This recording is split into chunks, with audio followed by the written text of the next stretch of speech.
আসসালামু আলাইকুম রহমতুল্লাহি ওয়া বারাকাতুহু। আগে সম্পূর্ণ ভিডিওটি দেখুন, তারপরে কিছু কথা বলতেছি। ঠিকভাবে পড়তে পারবে না, গরম হওয়া যাবে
আব্দুর রহমান রেজভী আমাকে থাপ্পড় মেরেছে। যে ভিডিওটি আপনারা দেখেছেন, এটা হচ্ছে উনি আমাকে নিয়ে মিথ্যাচার করায় আমি ওনাকে জিজ্ঞাসা করাতে উনি আমাকে থাপ্পড় মেরেছে।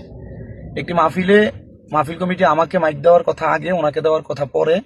উনি আগে মাইক ধরার জন্য স্টেজে ওঠাতে মাহফিল কমিটি ওনাকে নামায় দেয় এবং আমি স্টেজে উঠেই বলছি আমার আম্মা অসুস্থ, আমি চলে যাব, আর আমার নির্দিষ্ট টাইমে আমি মাইক ধরেছি।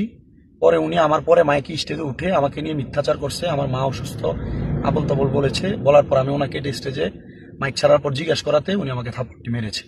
তা আমি উল্টা কোনো রিয়েকশন করি নাই, আমি আমার চেষ্টা করেছি আমি ধৈর্যশীল থেকে ভদ্রতার পরিচয় দেওয়ার জন্য। তো এই জন্য কেউ বিভ্রান্ত না হওয়ার জন্য বিশেষভাবে অনুরোধ করছি। আসসালামু আলাইকুম। প্রিয় দর্শক, এই বক্তব্যের ব্যাপারে আপনার মতামত কি কমেন্টসে জানিয়ে দেন।